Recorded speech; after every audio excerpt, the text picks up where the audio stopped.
Bonjour à tous. Donc, je vais faire cette conférence en français. D'abord, je me présente. Je suis Roni Sarfati. Je suis actuellement ingénieur dans la société IDE, donc, comme a dit Patricia, leader du dessalement d'eau de mer dans le monde, qui est une société 100% israélienne. Auparavant, j'ai travaillé dans d'autres sociétés. J'ai fait mon alia il y a 6 ans. J'ai travaillé chez Aquise en Israël. J'ai travaillé auparavant chez Veolia en France. Voilà, ça fait 18 ans exactement que je suis ingénieur dans ce domaine du traitement de l'eau.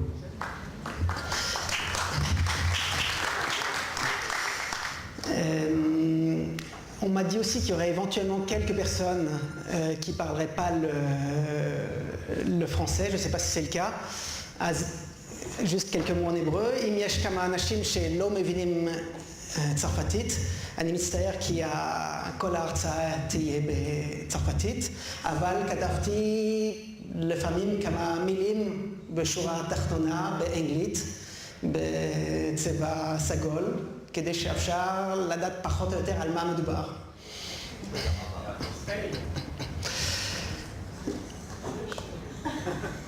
Voilà. Alors, on se situe ici en Israël. En Israël, comme vous savez, il n'y a pas beaucoup d'eau. D'abord, sur Terre en général, il y a beaucoup d'eau, évidemment. 2/3 de la planète est recouverte d'eau. Seulement, on n'a pas beaucoup de chance puisque cette eau est massivement de l'eau de mer, de l'eau salée. Sur cette eau, il n'y a que 3% qui est d'eau douce. Mais dans ces 3% d'eau douce, 90% de ces seulement 3% sont sur les pôles. C'est en fait sous forme de glaciers au niveau de l'Antarctique et de l'Arctique. Donc il ne reste plus que 0,3% de l'eau sur Terre qui peut être, disons, plus ou moins difficilement ou facilement accessible. En plus, on n'a vraiment pas de chance puisque ce peu d'eau est très très mal réparti. Si je prends par exemple le Canada, lui seul, ce pays, a le 5e, 20% de l'eau douce disponible qui est dans le monde. D'un autre côté, ici on se trouve dans la mauvaise région. Les 8 pays qui ont le moins d'eau douce disponible par habitant, ces 8 pays-là se trouvent ici dans la région. Israël en est un et les autres sont nos voisins. La Jordanie, les Émirats arabes unis, l'Arabie saoudite, etc. Donc il faut bien faire avec. Voilà, donc vous avez compris, il y a un peu d'eau dans le nord du pays, et puis à part ça, il n'y a pas grand-chose. En plus, pour encore plus compliquer la tâche, j'ai pris par exemple la situation de Jérusalem, mais je peux prendre Ashdod, je peux prendre n'importe quelle autre ville d'ailleurs du monde. Ce qui tombe n'est pas du tout régulier. Il y a des années très pluvieuses, des années très peu pluvieuses. Et ça, c'est partout dans le monde, et vous pouvez voir que ça n'a pas à voir avec le réchauffement climatique, c'est-à-dire que ce n'est pas que ces années dernières, d'un seul coup, il y a des extrêmes, ou d'un seul coup, il n'y a plus d'eau, ou d'un seul coup, il y a beaucoup d'eau. C'est pour ça que j'ai pris volontairement sur 150 ans, et on voit qu'il y a des années avec énormément d'eau. Par exemple, 2003. 2003 est une année exceptionnelle. Et puis, il y a des années vraiment avec pas beaucoup d'eau. Alors, sur une grande période, on voit bien que on ne peut pas vraiment généraliser. Maintenant, cette eau, je vais prendre quelques chiffres rapidement. En Israël, donc dans la région, en Israël, on voit qu'on a un besoin d'à peu près 2000 millions de mètres cubes par an. Peu importe le chiffre, je pense que ça ne nous parle pas beaucoup, mais à savoir que ce chiffre, sont l'ensemble des besoins pour Israël. Un tiers à peu près de ces besoins, c'est les besoins des consommateurs comme vous et moi, donc des villes, des villages, etc. Et à peu près les 2/3, c'est l'agriculture. Et puis un petit reste, moins de 10%, c'est pour l'industrie. Là, on parle des besoins. Maintenant, vous avez vu, on a des besoins. On a pas mal de besoins d'eau. On n'a pas d'eau qui tombe du ciel, ou très peu, trop peu. On n'a pas de grosses rivières, alors il faut des idées. On n'a pas de pétrole, même si maintenant on a du gaz, mais en tout cas pendant longtemps on n'en a pas eu, et de toute façon il fallait bien des idées. Heureusement, ici on se trouve dans le pays qui a des idées, le pays qui s'est développé. Ça va? Oui. Ok. Un peu plus loin, oui. Plus loin, ah d'accord, ok. Parce que ça résonne trop. D'accord. Merci de me corriger. J'ai pas l'habitude de parler avec des micros. J'ai toujours l'habitude de parler en conférence sans micro. Donc effectivement, corrigez-moi. Voilà. Là, c'est bien? Super. Ok. Voilà, donc on est dans le pays où on a des idées. Mais évidemment, l'eau, créer de l'eau, c'est quelque chose de très complexe. Et d'ailleurs, est-ce que créer de l'eau, c'est la bonne solution? En fait, il y a beaucoup de solutions qui ont été mises en place. On a pensé à énormément de choses. Peut-être vous avez certaines idées déjà. Il y en a certaines, évidemment, comme vous êtes d'Ashdod, certains d'entre vous d'Ashkelon, peut-être vous avez déjà pensé on vous a déjà peut-être dit à certaines choses qui sont évidemment le dessalement. C'est une des solutions. La réutilisation des eaux, pouvoir utiliser les eaux plusieurs fois, c'est une autre solution. Mais il y a aussi bien d'autres solutions. On va aborder principalement ces deux choses qui ont été mises en place. Je peux vous dire qu'il y en a beaucoup d'autres choses qui ont été mises en place. Notamment, il y a 3000 ans, Moïse avait trouvé quelque chose de formidable. Il savait faire jaillir l'eau des rochers. Malheureusement, on n'arrive pas, pourtant il y a quelques personnes qui prient tous les jours à Jérusalem, mais ils doivent être pas si doués que ça, d'une certaine manière, parce qu'ils n'arrivent pas à renouveler ce que Moïse faisait de manière très facile. Alors, on a cherché d'autres solutions. D'abord, la solution était, vous avez vu, on a peu d'eau, on l'a vu, peu d'eau qui tombe, mais le peu d'eau qu'il y a, en plus, on a vu, il est mal réparti selon les périodes, il y a des bons hivers et des mauvais hivers, mais aussi il est mal réparti géographiquement même au sein d'Israël. Principalement, l'eau, comme vous avez vu, tombe dans le nord du pays, sur la frontière avec le Liban, donc dans la Galilée et le Golan. Et puis, voilà, alors, évidemment, on a pensé au lac de Tibériade, qui accumule toute cette eau, le lac de Tibériade qui se trouve à 200 mètres sous le niveau de la mer, donc il y a un certain point bas. Pas le point le plus bas, comme vous savez, c'est la mer Morte, mais qui a un point bas. Et de ce point bas, on s'est dit, on va ramener l'eau vers tout le pays. Ça, vous en avez tous entendu parler, beaucoup. C'était une grande volonté du premier ministre d'Israël, David Ben Gurion, qui a dit, il faut amener toute cette eau. C'était une des solutions à laquelle il avait pensé. Et donc, on a mis en place le Movil Artsi, l'aqueduc national. Cet aqueduc national, donc on l'amène du Kinneret, du lac de Tibériade, vers le centre du pays. Oh, pardon, je suis allé un peu trop vite. Voilà. Vers le centre du pays. Et donc, regardez ici, c'est intéressant. Vous avez une idée du tuyau, le diamètre, et regardez les gens comme ils sont petits. En fait, ce n'est pas des nains, c'est des gens de 1,80 m à peu près. Donc, c'est un très gros chantier qui a traversé tout le pays. Il faut se rendre compte que ça venait depuis l'extrême nord, depuis le lac de Tibériade, jusqu'à desservir jusqu'au Negev. Donc, c'est un très très gros chantier qui était le plus gros chantier de génie civil pendant près de 40 ans. C'était le plus gros chantier de l'État d'Israël. Ça nous a aidé beaucoup, mais évidemment, ça nous a aidé beaucoup, mais la population a continué à se développer, et donc ça n'a pas suffi. Donc, vous voyez qu'ici, on a mis en place le Movil Artsi, l'aqueduc national, à cette époque, dans les années 60. Et puis, le niveau du lac de Tibériade s'est mis à descendre. Quand il y a des mauvais hivers et quand la population surtout augmente beaucoup, le lac de Tibériade, le niveau baisse à un niveau critique. Alors, il faut faire quelque chose de plus. La conséquence en aval, qu'est-ce qu'il y a en aval du lac de Tibériade? C'est la mer Morte. Et donc, la mer Morte, le niveau baisse de manière gravissime. Okay. Ici, en 2010, on était à moins 424 mètres. Aujourd'hui, on est à 426. On perd 1 mètre de hauteur par an. Okay. Depuis maintenant à peu près 25 ans. Donc 1 mètre, c'est énorme. C'est-à-dire que tous les 3 ans, on a un étage qui descend. Okay. Donc tous les 10 ans, un immeuble de 3 étages. Vous imaginez? Et ça, je parle de hauteur géographique. Si on parle en distance, on parle évidemment de plusieurs centaines de mètres, voire même plusieurs kilomètres, puisque presque la moitié de la mer Morte, la moitié sud, a disparu. Alors, dans cette conférence, je ne vais pas parler des solutions qui sont proposées pour ça, puisque ça fait l'objet d'autres conférences que j'ai déjà fait par le passé.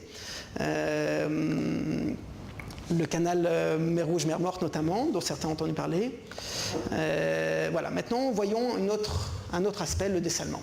Alors aujourd'hui, je vais parler pas mal du dessalement parce que j'ai compris qu'il y a beaucoup de gens qui sont intéressés par l'usine de dessalement qui va avoir lieu, qui est en cours de construction à Ashdod.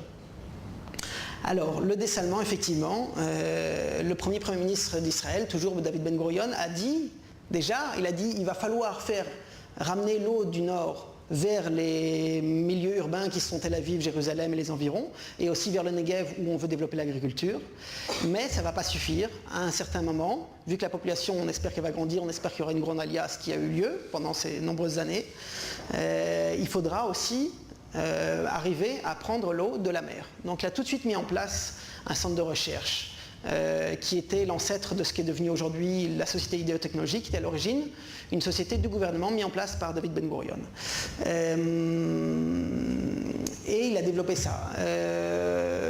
Depuis à peu près 50 ans, il y a du dessalement.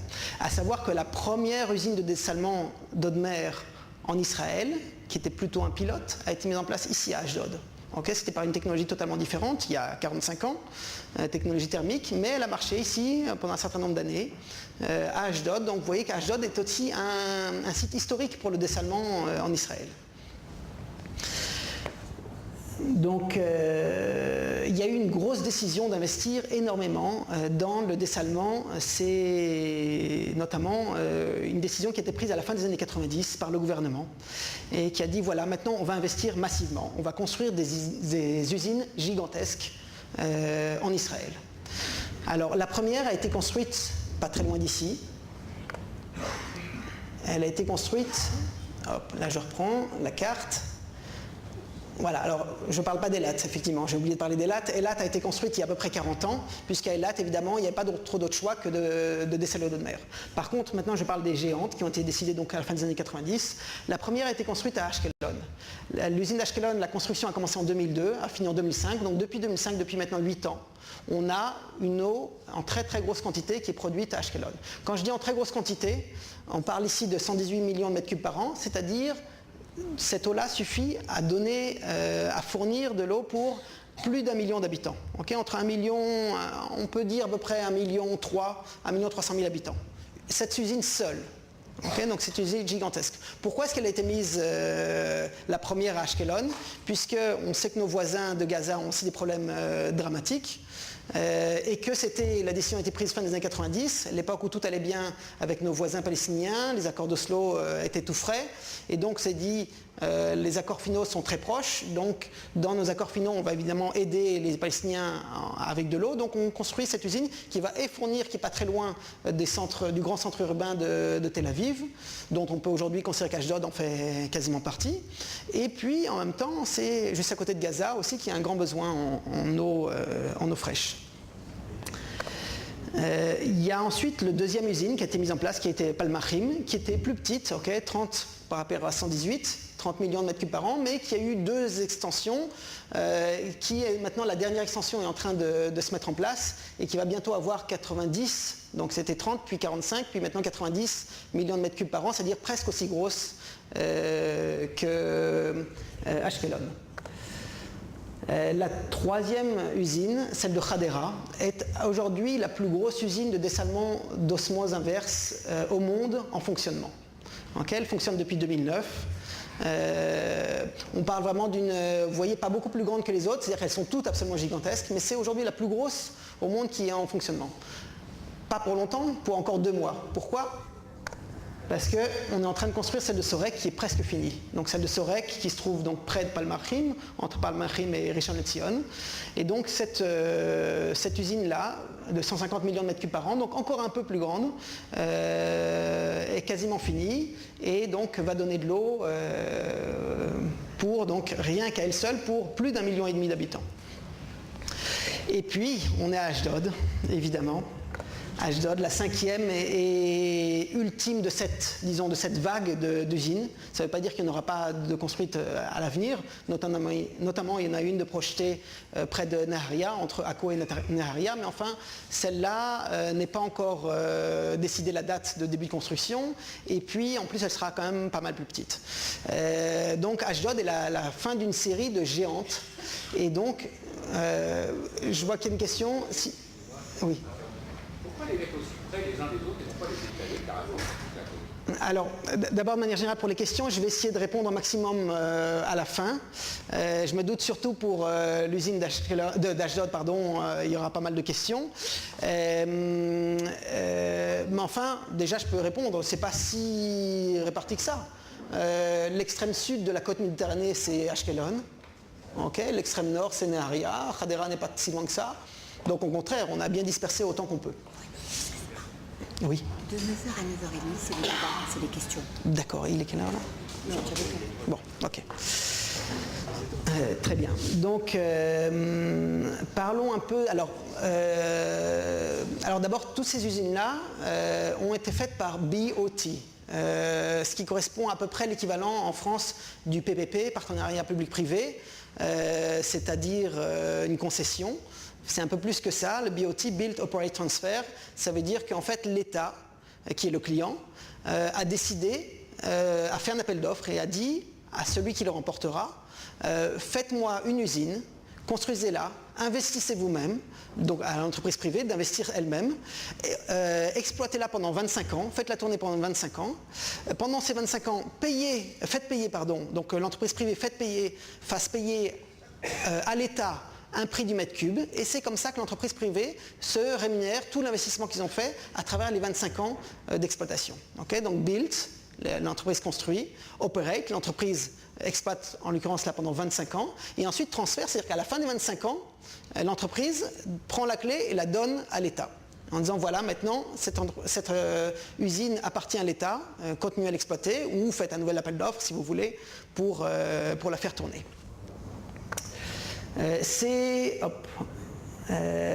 Voilà, je vais peut-être passer ça, oui là on peut voir, si on prend simplement 2007 alors qu'il y avait déjà l'usine d'Ashkelon qui marchait, et puis Palmachim qui se mettait en route, le rouge vous voyez c'est le dessalement, en fin 2013 le rouge, le dessalement vous voyez que c'est une très grande partie, donc en à peine un peu plus de 5 ans, le dessalement est devenu quelque chose de très très significatif.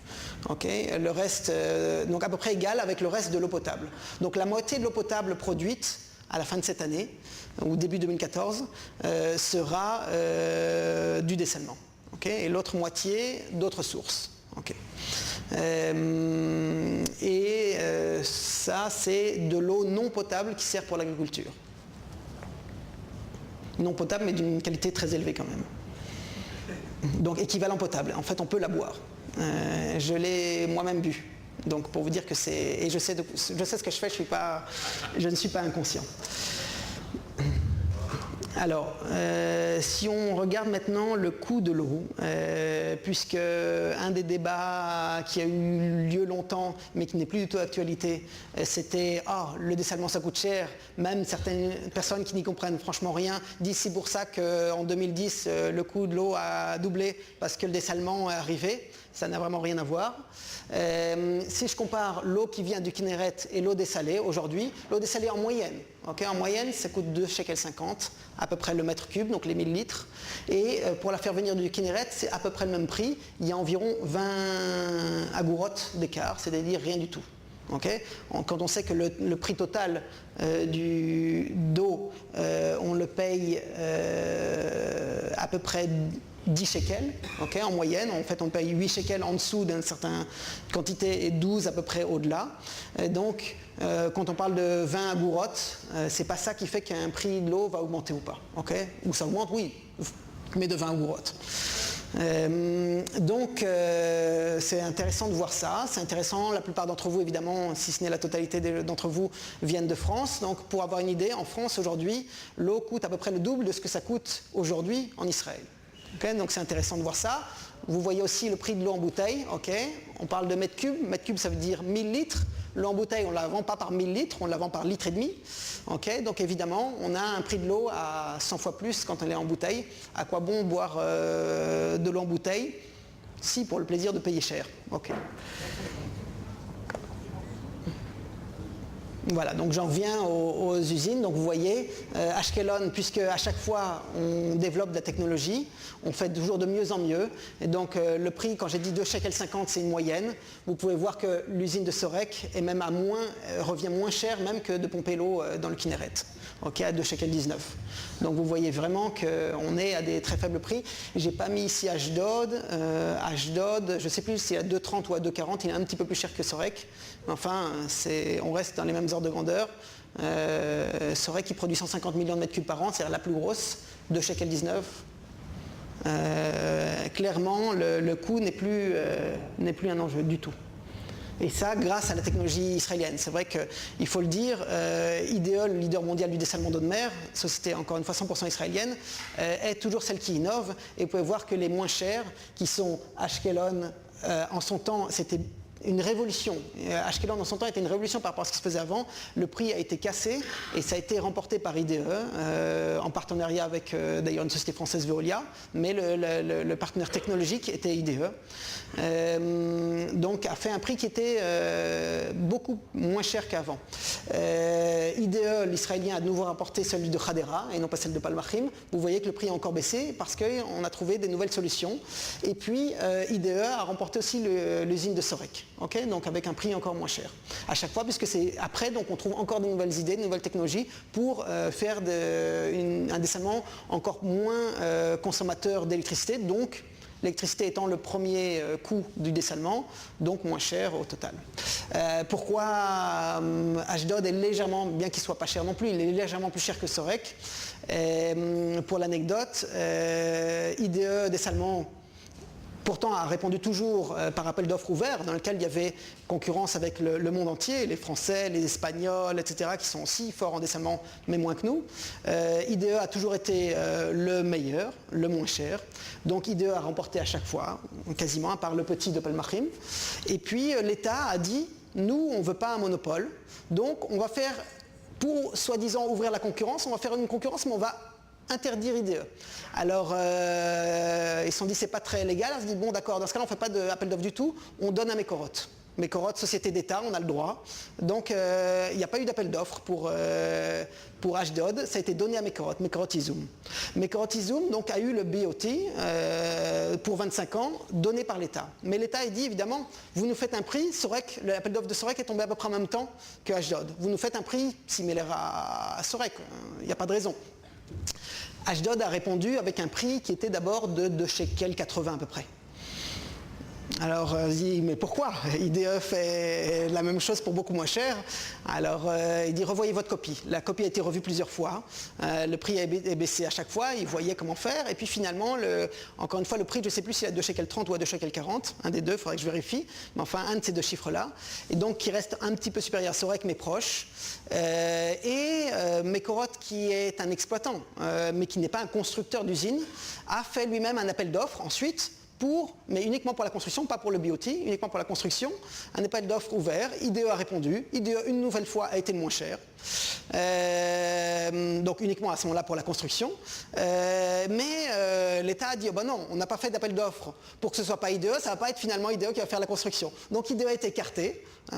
Évidemment, vous imaginez comment le PDG d'IDE était furieux, mais c'est comme ça.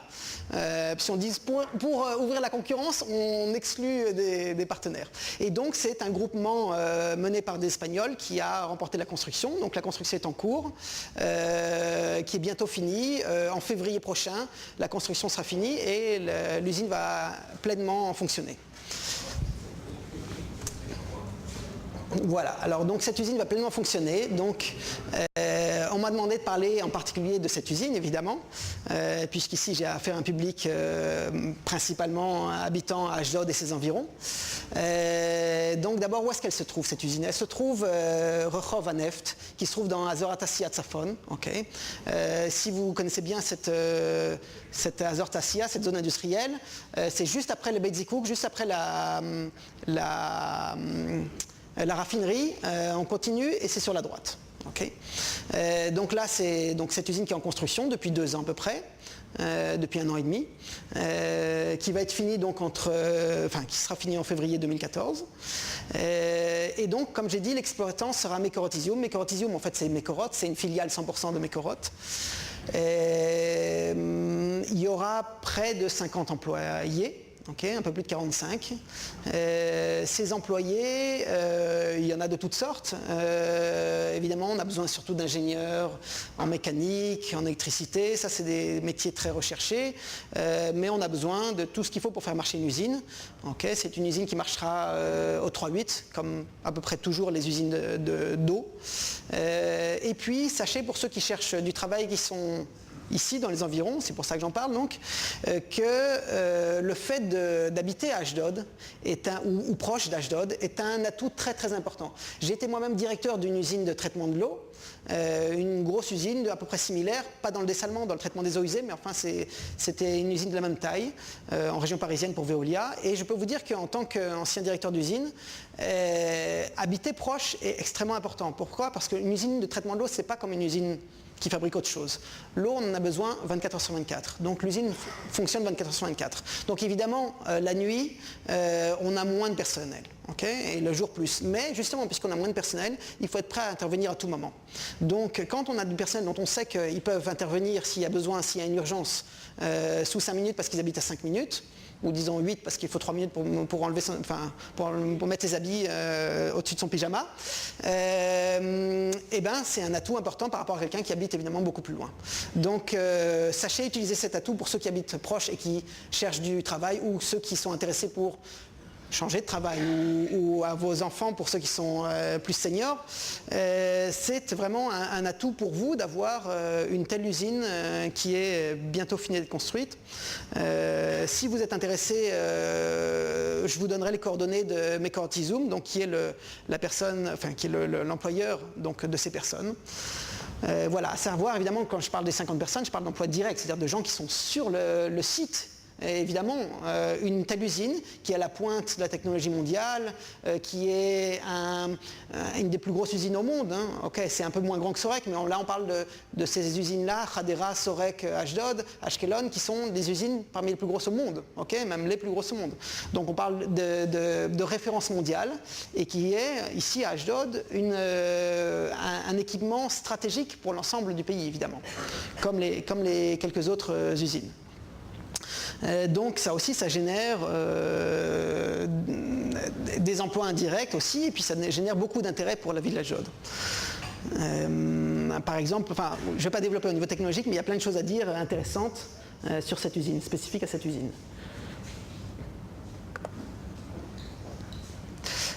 J'en viens donc maintenant, après avoir parlé d'Ashdod plus généralement, je vais peut-être passer rapidement ces chiffres-là. Je vous ai dit en gros, 2/3 de l'eau sert pour l'agriculture, 1/3 pour les besoins humains. Donc tout ça, ça fait à peu près 2 milliards, donc 2000 millions de mètres cubes par an nécessaires. Sur ces 2000 millions de mètres cubes, on a vu qu'on aura à la fin de cette année 600 millions de mètres cubes, c'est-à-dire plus d'un tiers qui vient de la mer, mais en fait tout ça c'est beaucoup plus. C'est beaucoup plus, pourquoi ? Parce qu'une grande partie des eaux est réutilisée 2 fois. Okay ? Donc maintenant si on parle de l'eau dont on a besoin d'eau potable, l'eau potable dont on a besoin aujourd'hui, elle est à peu près à 1100, 1200 millions de mètres cubes par an. Okay. Et donc quand on voit les 600, on est à la moitié. C'est ce que j'ai montré tout à l'heure, okay, moitié venant du dessalement, moitié d'autres sources. Alors, donc, comme j'ai dit, un des gros autres aspects, c'est la réutilisation des eaux usées. Alors, la réutilisation des eaux usées, regardez combien on réutilise en Israël. Et encore, ça c'est un chiffre de 2007, je crois. 72%, oui, c'est 2007, même si c'est pas écrit. C'est pas écrit, mais je vous le dis, c'est 2007. Et donc là, bon, j'avais mis voilà, en 2012, qui est pas du tout là, donc on a 500, j'ai écrit ça en 2012, ok. On avait 500 millions de mètres cubes par an réutilisés. Aujourd'hui, on est à peu près à 550, c'est-à-dire massivement, on réutilise les eaux. Et on est aujourd'hui à plus de 80%, un peu plus de 80%, et à savoir que dans un an, on sera à 85%. Okay. Donc 85% des eaux qu'on utilise, qui vont vers des stations d'épuration, qui ont un niveau de traitement très très poussé, et qui ensuite sont réutilisés, en l'occurrence pour l'agriculture. Okay. Le deuxième pays au monde à réutiliser les eaux, c'est l'Espagne. Vous voyez combien? Entre 10 et 15%. Aujourd'hui, ils sont un peu plus de 12, ils sont proches de 15%, peu importe, on n'a rien à voir avec ici. Et la France, puisque vous connaissez toute la France, elle est où? Elle est là, ok? Elle est même très très très loin des 1%, puisque c'est environ 1% de moins que 1%. Okay. On ne réutilise pas les eaux usées du tout. C'est-à-dire qu'évidemment, on traite les eaux usées, évidemment, on les traite, mais ensuite on les rejette dans le milieu naturel, on les rejette à la rivière ou à la mer. Okay. On ne réutilise pas du tout les eaux usées en France. Pourquoi? Parce qu'on n'a pas besoin. Okay. Il ne faut pas non plus dire ils sont fous ces Gaulois. En France, on n'est pas dans une situation où on a un manque d'eau comme ici. Mais enfin, si vous voyez l'Espagne, l'Espagne qui est le deuxième pays au monde, comme je l'ai dit, à réutiliser les eaux usées, qui est en l'occurrence un pays qui a beaucoup besoin de dessalement. À savoir que la première pays étranger à avoir eu besoin d'une usine de dessalement, évidemment a fait appel à la technologie israélienne, c'était l'Espagne. En 1967, IDE, la première usine qu'elle a vendue hors de ses frontières d'Israël, c'était pour l'Espagne. Okay, donc l'Espagne a un réel besoin de réutilisation. Ils en font beaucoup par rapport à tous les autres pays du monde, mais très peu par rapport à nous. Donc ça, c'est une carte qui s'arrête à 2005. Aujourd'hui, 2013. Ça, c'est les eaux réutilisées et ça, c'est l'eau potable. Aujourd'hui, les courbes sont déjà inversées. Okay. Aujourd'hui, on réutilise plus d'eau qu'on utilise de l'eau potable pour l'agriculture. Je parle que de l'agriculture, évidemment. Okay. Donc l'agriculture, on est arrivé à un peu plus. Donc on est à près à 550 okay, pour les eaux réutilisées. Et puis on est à moins de 400 ou à peu près 400 pour l'eau potable. Encore une fois, je parle uniquement de l'agriculture. Donc c'est vraiment quelque chose de prodigieux. Je vais peut-être aussi revenir sur une chose, les nappes, aussi pour pour l'agriculture, on utilise également les nappes saumâtres, c'est-à-dire que sous le Negev, on a des nappes phréatiques. Ces nappes phréatiques sont salées, ce qu'on appelle saumâtre en français, ça veut dire moins salé que la mer, mais salé quand même, okay, légèrement salé. Cette eau légèrement salée, on ne peut pas l'utiliser pour l'eau potable en tant que telle. Okay, il faudrait la traiter avec des usines de dessalement. Mais on a fait de la recherche, donc là je parle d'un autre aspect qui est formidable aussi, dont les Israéliens sont les inventeurs de tellement de choses, et donc en l'occurrence de ça, on s'est dit, est-ce que cette eau, puisque ça coûte toujours cher de dessaler, est-ce qu'on ne pourrait pas l'utiliser comme ça? Elle est propre à part qu'elle a du sel.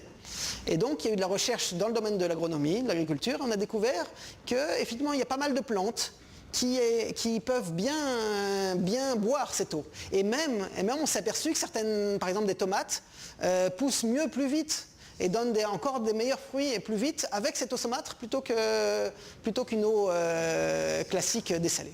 Donc voilà, tout ça c'est un autre aspect qui montre le génie technologique israélien et le côté ouvert d'esprit, on cherche là où personne n'aurait jamais pensé à chercher. Je vais vous donner peut-être un autre aspect évidemment, qui cela paraît évident. On parle toujours de comment créer de l'eau, mais on peut aussi se poser la question, et si on en utilise moins? Donc évidemment, il y a eu cette campagne, ceux qui ont fait leur alia avant 2009 ont tous vu ça, à la télé, sur les grands, partout, dans toutes les rues d'Israël. Le pays se dessèche, et évidemment, ça a permis vraiment de faire beaucoup d'économies. Le niveau de l'eau après cette campagne, et évidemment plein d'autres choses qui ont accompagné cette campagne, a abouti à 20% d'économie d'eau. C'est-à-dire qu'en l'espace d'un an, entre 2008 et 2010, si on compare, c'est comme si 1 million d'habitants s'étaient volatilisés, plus d'1 million même. Okay, c'est formidable. Et donc là, ça veut dire qu'on a économisé tout simplement une usine de dessalement complète. À savoir qu'une usine géante, ça coûte en investissement, rien qu'en investissement pour la construire, à peu près un demi-milliard de dollars. Ok, donc on a économisé un demi-milliard de dollars parce que les gens ne consomment plus évidemment tout ce que ça ensuite coûte en électricité à chaque fois. Okay. Donc on a fait aussi des grosses économies et ça montre aussi que la grande majorité des Israéliens sont sensibles à cette... évidemment je dis la grande majorité, il y a toujours une minorité d'inconscients malheureusement, mais ça on ne peut pas y faire grand chose. Voilà. Maintenant, les technologies, vous avez entendu parler par exemple de Netafim aussi, qui a inventé il y a maintenant je crois une quarantaine d'années le goutte à goutte, qui est maintenant une solution qui est faite dans le monde entier, donc qui permet pour l'agriculture d'utiliser beaucoup moins d'eau de manière beaucoup plus efficace. Je peux vous donner aussi un autre exemple de choses auxquelles j'ai pas de transparent, mais enfin, Mekorot a mis au point, dans le nord de la Galilée, j'aime bien en parler parce que ça surprend toujours les gens, un moyen de faire pleuvoir plus. Certains peut-être ont entendu parler de ça. Donc en fait, qu'est-ce qu'on fait en gros? On voit un nuage et hop, on tire dessus.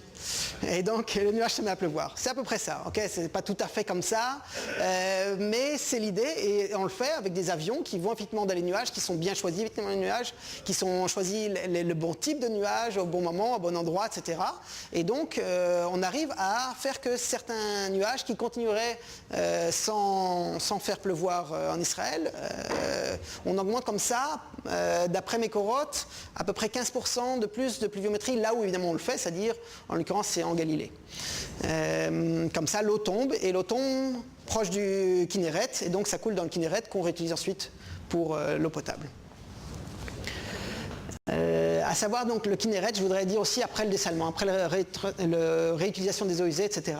Aujourd'hui, disons à partir de 2014, à partir du moment où Sorex sera mis en place et Ashdod, du Kinneret, on ne va plus prendre qu'environ 150 millions de mètres cubes par an, c'est-à-dire l'équivalent d'une usine de dessalement. Okay, donc vous voyez comment le dessalement a totalement révolutionné et que maintenant le Kinneret devient quelque chose de secondaire. Okay, donc c'est aussi très important de voir ça. Aujourd'hui le Kinneret est quelque chose de marginal. Alors les médias continuent à s'intéresser en disant quel est le niveau d'eau dans le Kinneret, ça a monté d'1 centimètre, ça a baissé d'1 centimètre. Pourquoi? Parce que comme souvent ils sont pas à jour, okay, et donc ils s'intéressent à côté de la plaque. Voilà. Le Kinneret évidemment il est important en tant que Kinneret, mais en tant que source d'eau potable il est devenu très marginal. Voilà. Qu'est-ce que ça nous permet aussi, toutes nos inventions, notre technologie, ça nous permet aujourd'hui en Israël non seulement d'être un leader technologique, okay, tout le monde entier nous envie et vient voir aujourd'hui en Israël comment faire, mais ce que je trouve aussi très intéressant, c'est que nous a permis de faire quelque chose de manière très intelligente, d'aider des pays qui peuvent en avoir besoin, des pays du tiers-monde en général, à devenir autonomes face à leurs problèmes aussi similaires donc de manque d'eau et notamment de gaspillage au niveau de l'agriculture. C'est le cas de beaucoup de pays d'Afrique, de certains pays d'Afrique, mais pas seulement, d'Asie du Sud-Est aussi, et plusieurs pays qui ont besoin, notamment, là c'est une photo de personnes qui apprend comment gérer le goutte à goutte, parce que le goutte à goutte ça peut paraître simple, l'idée est extrêmement simple, mais la gestion pour pas que ça se bouche, etc., c'est beaucoup plus complexe qu'on peut le penser. Et donc ça se fait par ordinateur, etc.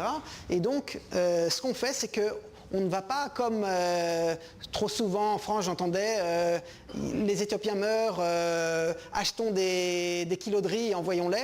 Là on ne leur envoie pas des kilos de riz, on leur apprend. Et on ne leur envoie pas non plus de la technologie. On leur envoie de la technologie soit, mais c'est de la technologie, c'est pas grand-chose. Netafim, etc., c'est pas grand-chose, c'est un peu de technologie, mais surtout on leur apprend comment devenir autonome, comment utiliser et comment savoir eux-mêmes. Donc il y a beaucoup de gens qui viennent en formation en Israël pour apprendre les technologies de maîtrise de l'eau, et donc qui ensuite peuvent le faire dans leur pays. Et donc là c'est quelque chose aussi de très très important qui est vraiment un moyen de faire de l'aide humanitaire durable, intelligente. C'est-à-dire qu'on n'assiste pas les gens, on les forme pour qu'ils puissent devenir indépendants. Et dans le domaine de l'agriculture, donc ça se fait vraiment beaucoup. Ok, voilà, donc je voudrais vous poser une petite question. Qui est-ce qui a dit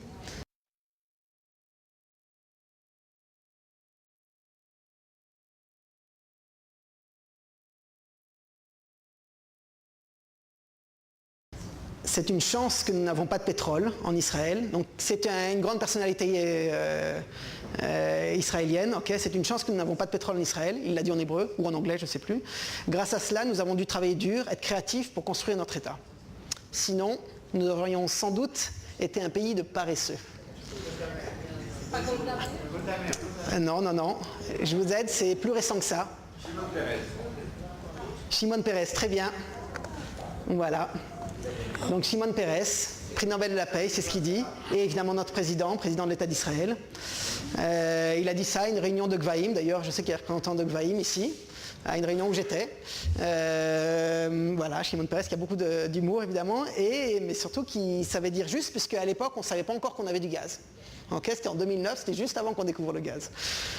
Voilà, donc on peut dire vraiment que c'est vrai que c'est une chance. Lui il l'a dit pour le pétrole, on peut le dire pour l'eau. C'est une chance finalement qu'on n'a pas beaucoup d'eau, puisque maintenant le monde entier vient voir, puisque dans le monde entier les populations se développent. Okay, il y a de plus en plus de populations, donc des pays, nombreux pays qui n'avaient pas de problème de rareté de l'eau il y a 50 ans.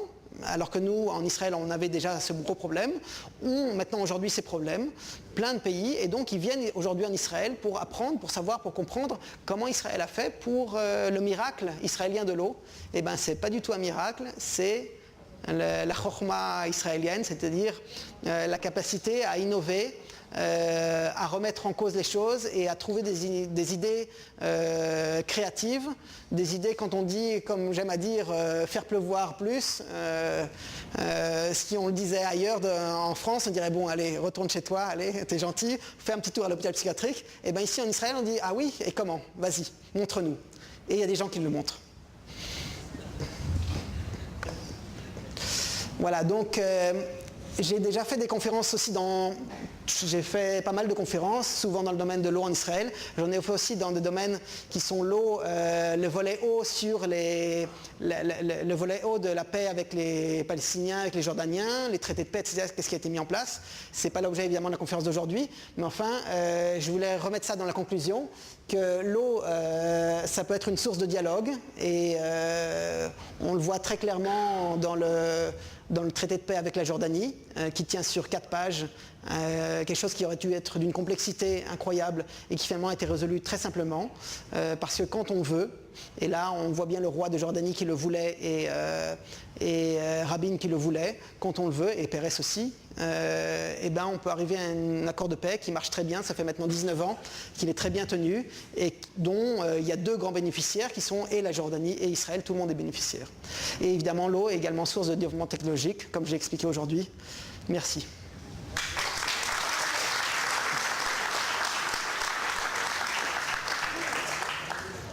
Donc on a prévu dans le planning de la soirée une demi-heure de débat. Donc si vous avez des questions à poser à lui, ce sera un plaisir d'y répondre. Et ensuite on passera à notre jeu. Ok, merci.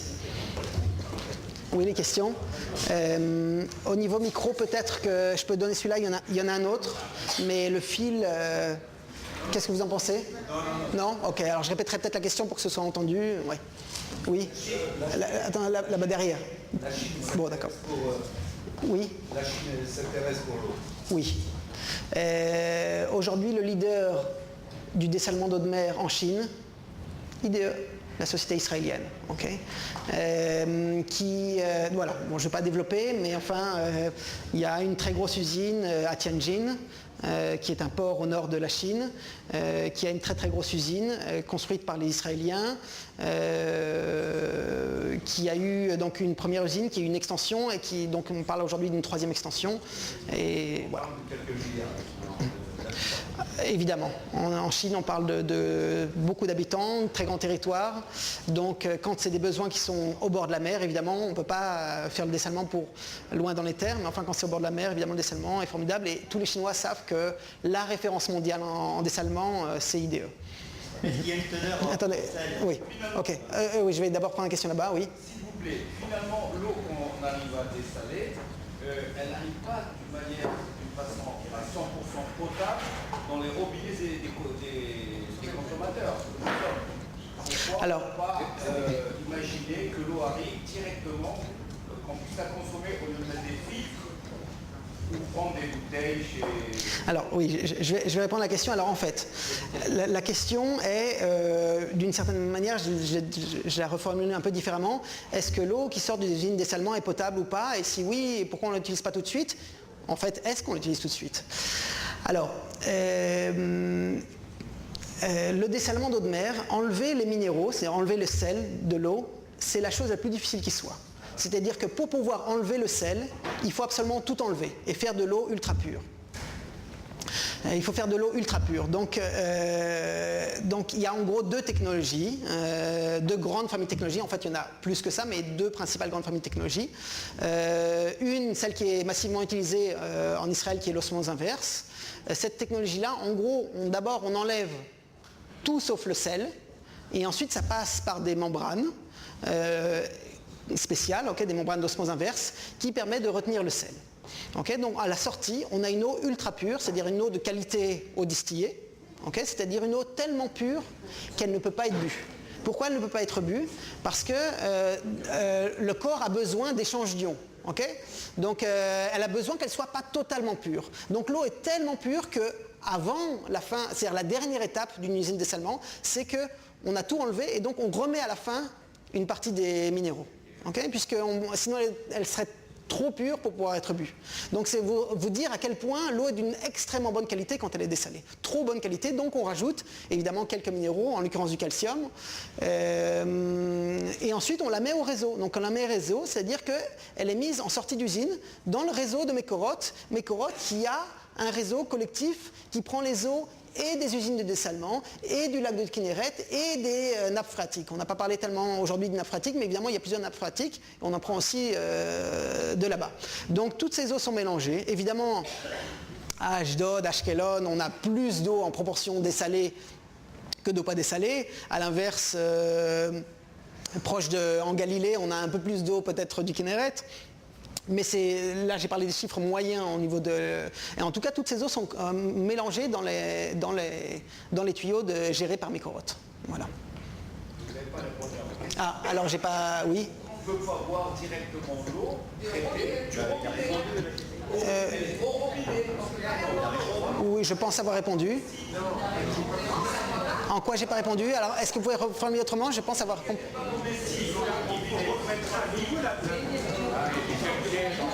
L'eau, alors je répète, en sortie d'usine de dessalement, en gros, une usine de dessalement a en gros 3 étapes. Ce qu'on appelle le pré-traitement, c'est-à-dire on enlève tout sauf le sel. Deuxième étape, l'osmose inverse, on enlève aussi le sel. Et troisième étape, ce qu'on appelle le post-traitement, où on rajoute des minéraux. À la fin de ces 3 étapes, on a d'une eau qui peut être bue d'une qualité d'eau potable excellente. Donc on peut la boire. Et moi, à chaque fois que je fais des visites d'usine, et j'en fais régulièrement, la visite d'usine de Hadera, la visite d'Ashkelon, j'en fais très régulièrement pour des gens qui viennent du monde entier, des Chinois, des Russes, etc., des gens du monde entier. Et à la fin, évidemment, ça fait partie de la visite, je leur fais boire, j'ouvre un petit robinet qui se trouve à la fin de l'usine, et on boit tous cette eau qui est une eau sans aucun goût. Ce qui veut dire qu'il y a énormément de calcaire dans leur eau. Alors là, on parle de calcaire. Je viens d'expliquer que le calcaire, on en rajoute. Je viens d'expliquer qu'après la deuxième étape, on n'a plus rien, on n'a plus de calcaire du tout. Et comme on n'a tellement rien du tout, il faut en rajouter. On rajoute du calcaire. Calcium, calcaire, c'est la même chose. Calcaire, c'est une forme moléculaire du calcium qui est un atome. Pardon ? Alors, maintenant, si on parle du problème de calcaire, qui est un autre débat, à savoir que le calcium est excellent pour la santé.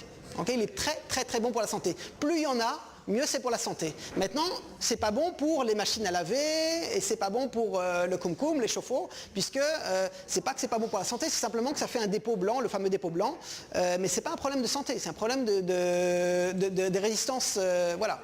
Donc dans votre kumkum, dans votre chauffe-eau, donc, mettez un peu de vinaigre une fois de temps en temps, quelque chose d'acide, donc le vinaigre ça marche très bien, vous faites chauffer et tout disparaît. Et il n'y a aucun problème pour la santé, c'est au contraire très très bon pour la santé.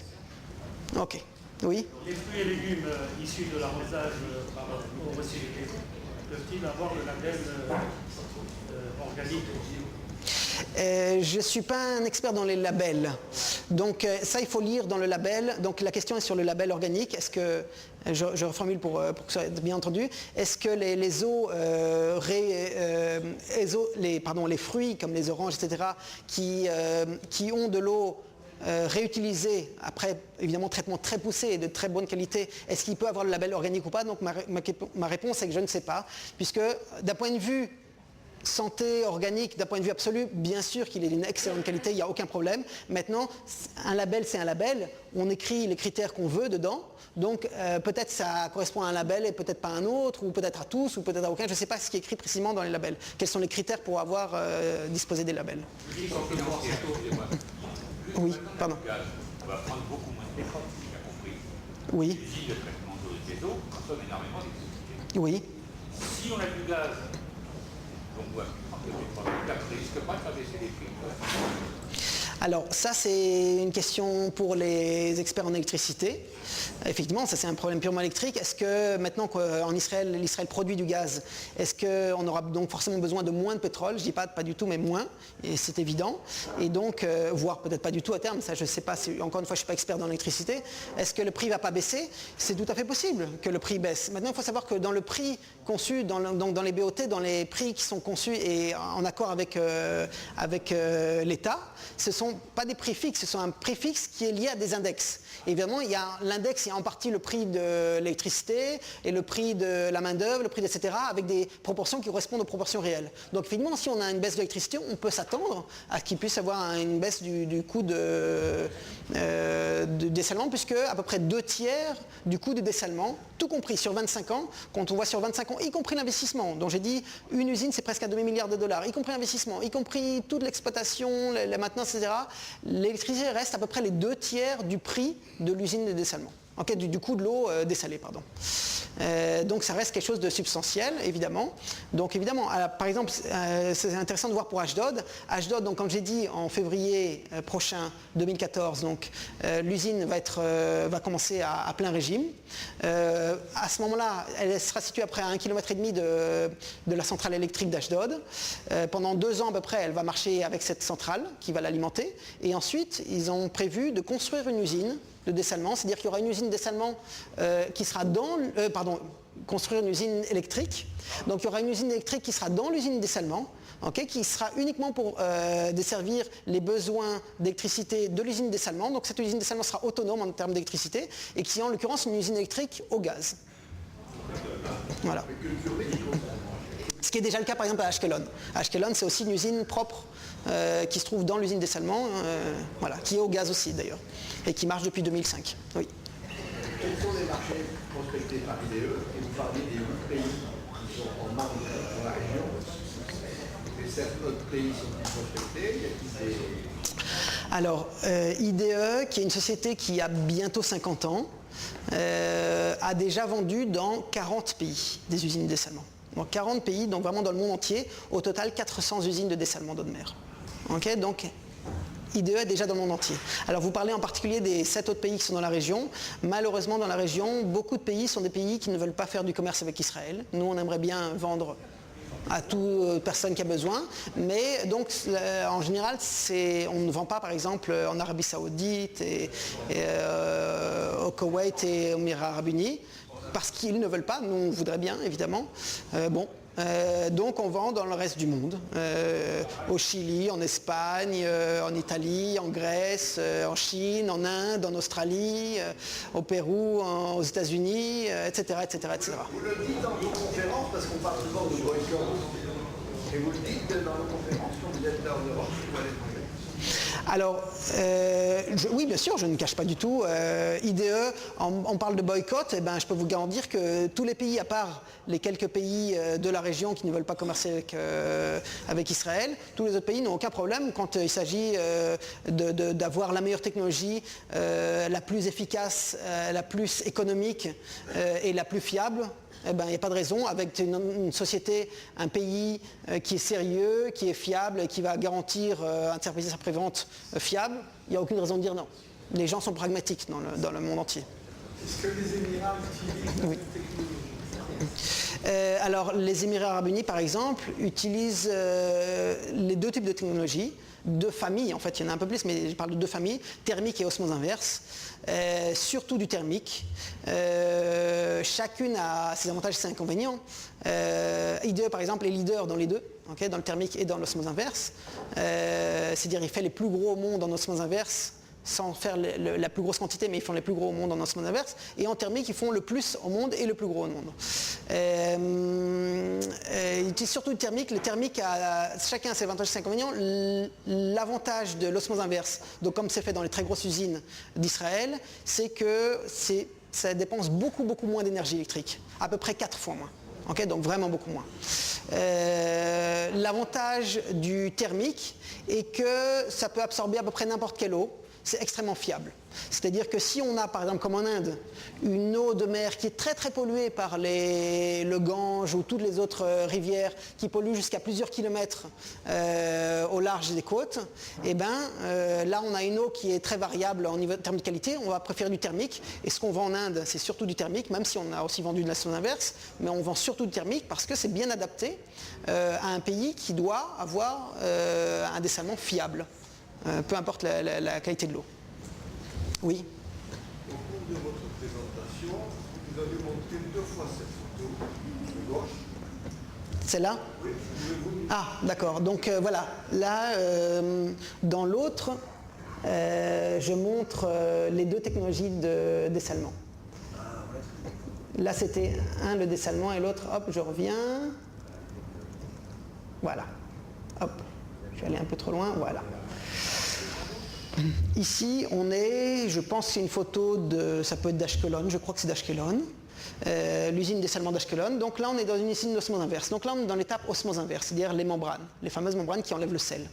En fait, les membranes, ça m'embête un peu de rentrer dans la technique parce que je sais qu'à peu près 95% des gens vont me perdre, mais en gros, on a des membranes qui sont enroulées puisqu'on a besoin de superficies énormes. Donc comme on a trouvé pour pouvoir avoir des grandes superficies qui ne prennent pas trop de place, on l'enroule comme du papier toilette. Okay, donc c'est du papier toilette comme ça qui est enroulé.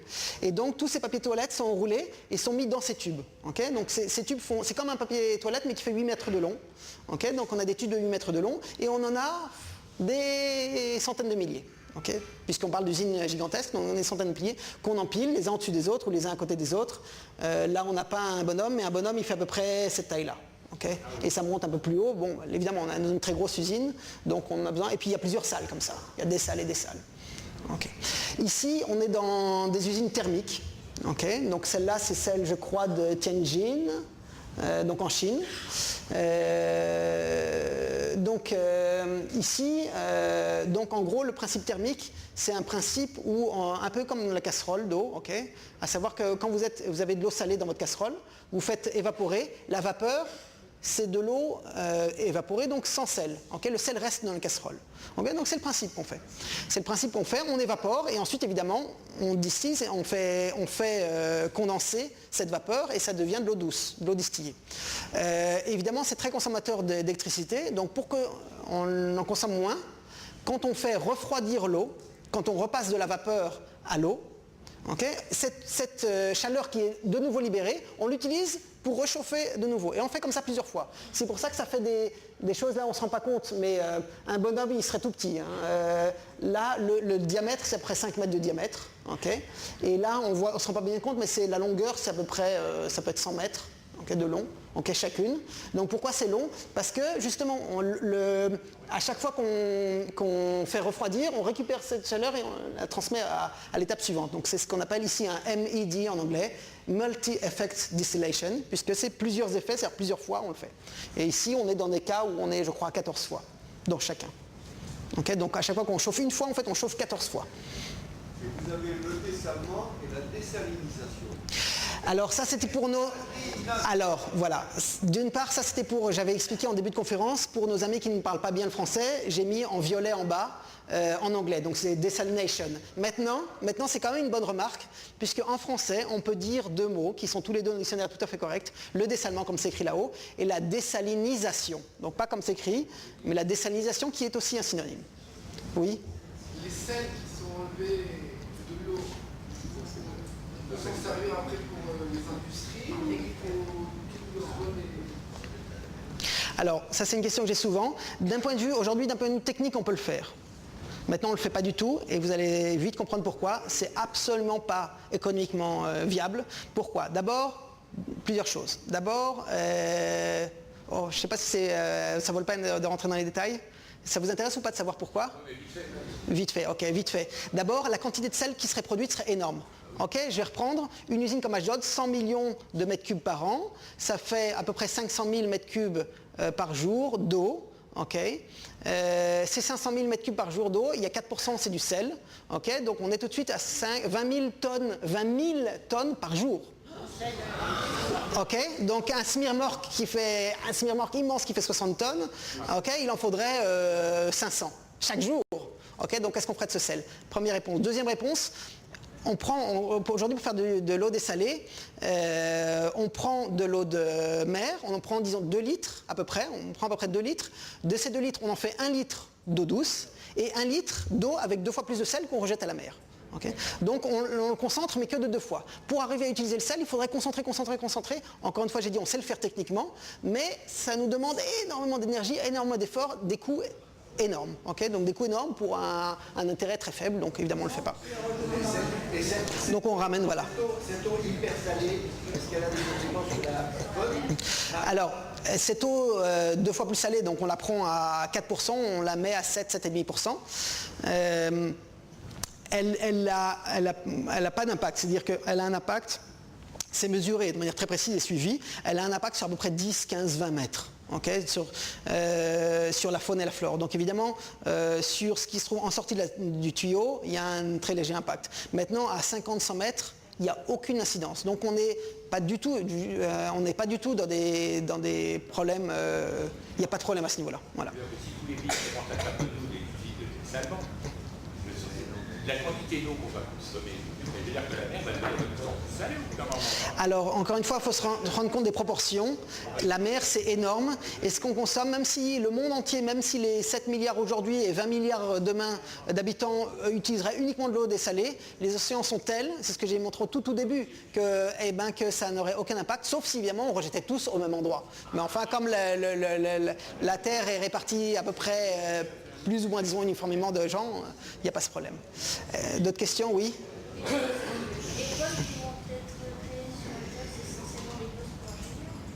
Non, pas seulement.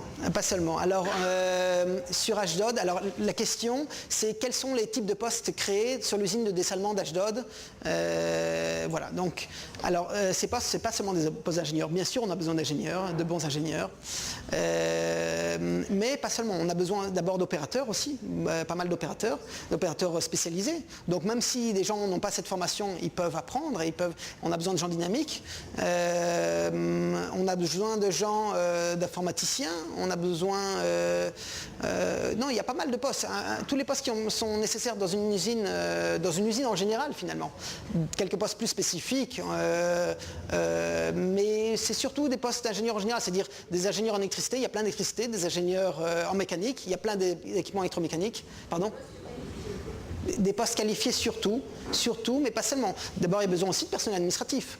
Pas beaucoup, 2 peut-être, à peu près, puisque évidemment ça appartient à une grosse société qui est Mekorot, dont la plupart des administratifs, des financiers, etc. sont au siège, mais on en a besoin quand même. Et puis, pour la maintenance, etc., enfin, il y a besoin de pas mal de profils différents. Oui. Pour la maintenance, il sera besoin, on a un 3-8. La maintenance, il y a besoin. À savoir que par exemple la nuit, donc j'avais dit au total à peu près entre 45 et 50 personnes, la nuit, donc c'est au 3-8, il y aura en permanence 2 personnes dans la salle de contrôle, plus une personne chargée de la maintenance. Donc la nuit, 3 personnes. Donc tout le temps, plus évidemment d'autres gens qui sont chez eux, qui dorment, mais qui sont prêts à intervenir s'il y a un coup dur. Ce qui peut arriver. D'autres questions?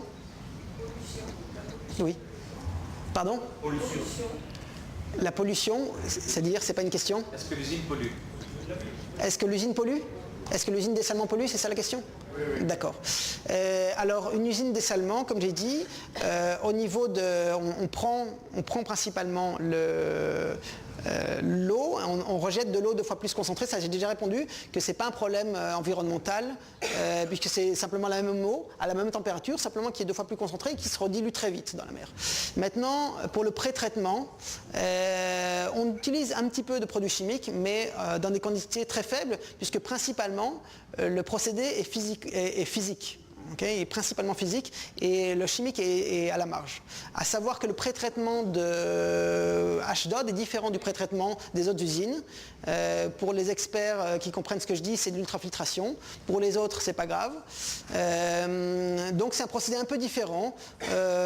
Donc en gros, le principal qu'on rejette, c'est de l'eau 2 fois plus concentrée en sel qui se redilue très vite. Donc non, il n'y a pas de problème d'enjeu environnemental, si ce n'est évidemment que pour l'énergie électrique, mais c'est pas, c'est c'est comment, après la question elle est plus sur le côté électrique, comment construire de l'énergie. On peut construire de l'énergie, fabriquer de l'énergie de manière renouvelable, etc. Mais ça c'est déjà un autre débat. Le dessalement est évidemment consommateur d'énergie. Voilà. Oui. L'usine d'Ashdod, qui est la dernière, a une capacité inférieure à celle de Sorek. Alors, vous voyez qu'elles sont toutes énormes. La question c'est pourquoi la dernière en date, Ashdod, est un peu plus petite que celle de Sorek. Alors voilà, j'ai rajouté le mot un peu, parce qu'elle est un peu plus petite. Elles sont toutes très très grosses. Okay, après, le gouvernement n'a pas dit on veut Ashkelot, après qu'est-ce qu'on fait? Oh tiens, une autre va être à Palmachim, et après qu'est-ce qu'on fait? Non, c'était une planification long terme, puisque c'est très très gros investissement, dans lequel en l'occurrence, je vous le rappelle de nouveau, l'État n'a rien investi, pas un centime, puisque c'est un BOT dans lequel l'entreprise se rémunère au fur et à mesure à travers les 25 ans. Donc c'est très intéressant pour l'État. Donc c'est une planification après, décider celle-là un peu plus grosse, celle-là un peu plus petite. Encore une fois, je dis, on parle toutes d'usines géantes. Celle d'Ashdod, pour des raisons purement administratives, a été un peu retardée. Notamment, je vous ai expliqué tout à l'heure, à cause du prix qui était remis par Mekorot, qui était toujours un peu plus haut que... Alors, à chaque fois, l'État disait à Mekorot, revoyez votre copie. Donc il y a eu un retard. Ashdod aurait dû commencer un peu avant Sorek. Finalement, elle a commencé un peu après Sorek. Donc voilà. Question quand même concernant oui. Pourquoi que le gouvernement, est-ce que c'est politique de pouvoir d'écarter, c'était politique d'écarter Pourquoi est-ce que l'État a décidé d'écarter IDE pour la dernière usine, celle d'Ashdod? L'État a dit c'est parce qu'on ne veut pas de monopole et IDE remporte à chaque fois tous les appels d'offres. Maintenant, je ne peux pas vous en dire plus. Est-ce qu'il y a des intérêts autres variés derrière? J'en sais rien. Moi, ce que je peux vous dire, c'est que le PDG de IDE était furieux en disant mais où est la logique? Vous dites que pour ouvrir la concurrence, vous fermez la concurrence. Pour ouvrir la concurrence, vous interdisez certaines sociétés de répondre. Donc voilà. Effectivement, je pense qu'Israël a une bonne politique de manière générale à ouvrir la concurrence, mais effectivement, des fois, il passe dans quelque chose qui est un peu aberrant en se disant pour ouvrir, on ferme et en plus on ferme la porte à des Israéliens. Ça me paraît un peu bizarre, mais bon. Voilà. Oui. Quelle est la proportion d'eau dessalée et d'eau qui L'importance, alors j'ai dit, le dessalement c'est 600 millions de mètres cubes par an, le Kinneret à partir de l'an prochain c'est 150, donc le quart. Okay, donc on parle de 1 pour 5 à peu près, ou 1 pour 4. Okay, donc aujourd'hui le Kinneret, enfin demain surtout, aujourd'hui déjà plus grand chose, mais demain encore moins, j'ai dit les chiffres pour demain, pour 2014. Donc c'est vraiment le Kinneret devient complètement marginal. L'équivalent d'une seule usine, puisque celle de Sorek fait 150 millions de mètres cubes par an. Donc tout ce qui viendra du Kinneret, ce sera l'équivalent d'une seule usine, celle de Sorek. Donc à terme, Israël ne manquera plus d'eau alors effectivement, à partir de 2014, on peut dire on est assez tranquille pour l'eau, mais que pour les quelques années à venir. Voilà. Grâce à toute une série de mesures, encore une fois, je ne veux pas dire grâce au dessalement uniquement, grâce à toute une série de mesures, on a parlé du dessalement, on a parlé du retraitement des eaux usées, on a parlé un peu d'autres choses, mais c'est aussi grâce au fait qu'aujourd'hui, les Israéliens consomment moins d'eau qu'avant. Donc surtout, il faut bien en avoir conscience, on ne se retrouve pas dans un pays où on a de l'eau à foison, il faut rester économe, c'est très important, ça fait partie d'une des choses fondamentales de la stratégie de l'eau d'Israël, et donc devenez économe pour ceux qui ne le sont pas, restez économe pour ceux qui le sont, c'est très très important. Okay, c'est quelque chose de fondamental. Il ne faut pas s'imaginer, surtout pas s'imaginer que maintenant dans le dessalement, on peut utiliser de l'eau à volonté. Oui. Parce que la population croît, tout simplement. Donc aujourd'hui, on vient de passer en mars, d'après les statistiques officielles, à 8 millions d'habitants en Israël. Okay, donc maintenant on est à 8 millions, mais bon, la population croît. Et la population... Donc c'est pour ça que c'est valable que pour quelques années. Et après, de nouveau, il faudra ou construire d'autres usines, ou voilà, trouver d'autres solutions. Ou continuer les solutions qu'on a choisies. Oui. C'est vrai que la Banque mondiale a voté un budget de 10 milliards de dollars pour le canal mer Rouge-Mer Morte. Alors la question sur le canal mer Rouge-Mer Morte, pour l'instant c'est encore l'étude. La Banque mondiale a fait faire des études. Effectivement, d'après les dernières études, ça coûterait environ 10 milliards de dollars. Environ, ok. Après, on saura le prix exact qu'après l'avoir fait. Pour l'instant, ça reste à l'état d'études très sérieuses d'ailleurs, où on est en phase de est-ce que c'est rentable économiquement ou pas. Il semblerait que oui, d'après les dernières études de fait, mais on est encore à la phase de réflexion. Il n'y a pas encore eu de décision finale. Oui. D'autres questions? Oui. Avant, on distribuait l'eau par des châteaux d'eau. Maintenant, le système est différent. Pour quelle raison, à partir de combien d'habitants dans une ville, on conserve le système de distribution d'eau domestique par rapport au château d'eau? Alors effectivement, en France, en Israël, dans beaucoup de pays, vous voyez de moins en moins de châteaux d'eau. Pourquoi est-ce qu'on ne voit plus de châteaux d'eau? Parce qu'aujourd'hui, on a des pompes très puissantes. Okay. Il y a 100 ans, on faisait tout pour amener l'eau au point le plus haut. Donc on faisait souvent des châteaux d'eau si on n'était pas dans un pays avec des montagnes, pour qu'ensuite, de ce château d'eau, l'eau puisse aller jusqu'au robinet par voie gravitaire. Aujourd'hui, on a des pompes très puissantes, donc on peut avoir des réservoirs souterrains, et puis avec nos pompes très fiables, avec une gestion automatisée, etc., on peut faire ça sans château d'eau. Donc quand on voit des châteaux d'eau, c'est parce qu'ils ont été construits il y a pas mal de temps, tout simplement. Oui, d'autres questions?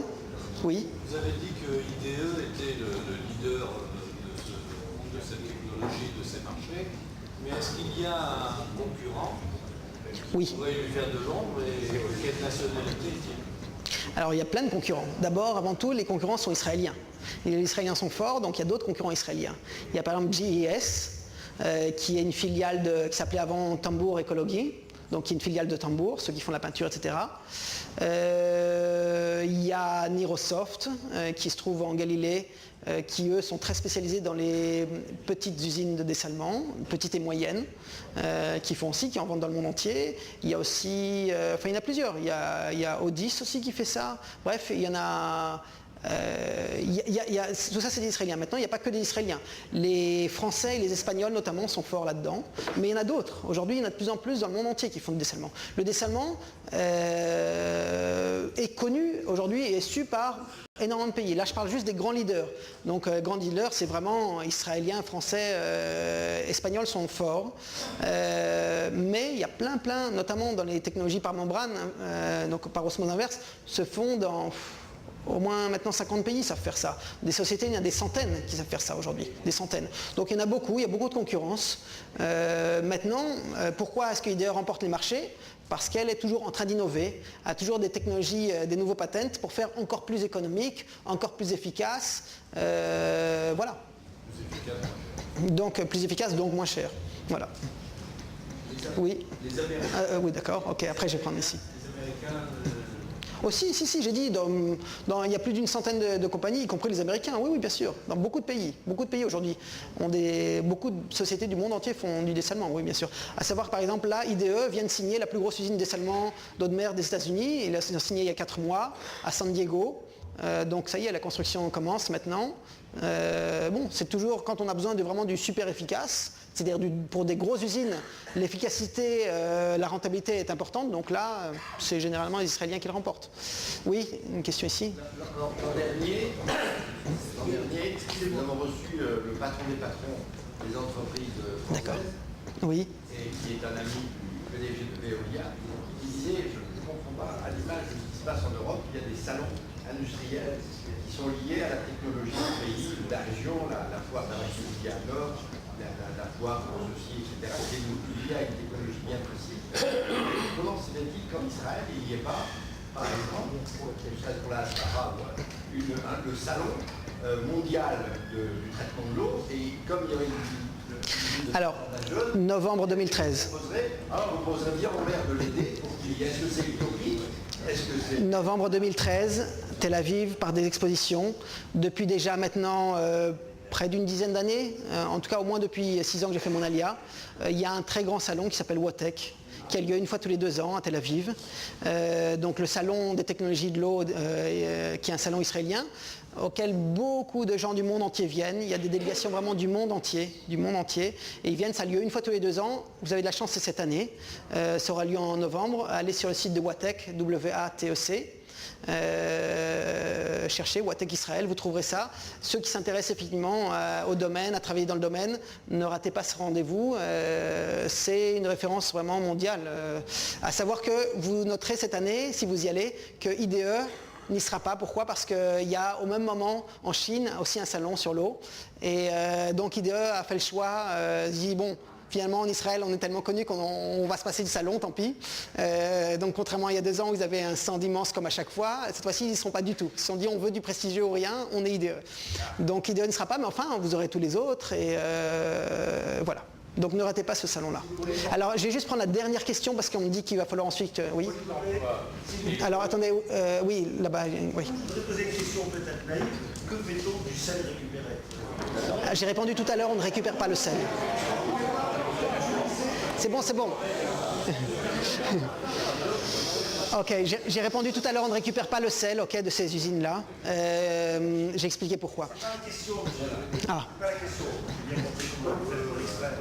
Vous avez des usines de sel, de la fleur de sel et compagnie, massivement. Est-ce qu'on ne devrait pas récupérer massivement ce sel? Je pense avoir répondu tout à l'heure. Que fait-on de ce sel extrait?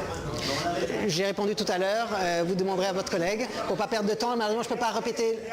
Je vais vous répéter tout à l'heure après les questions, pas de problème. Je voudrais juste vous dire que je vais faire ma prochaine conférence a lieu en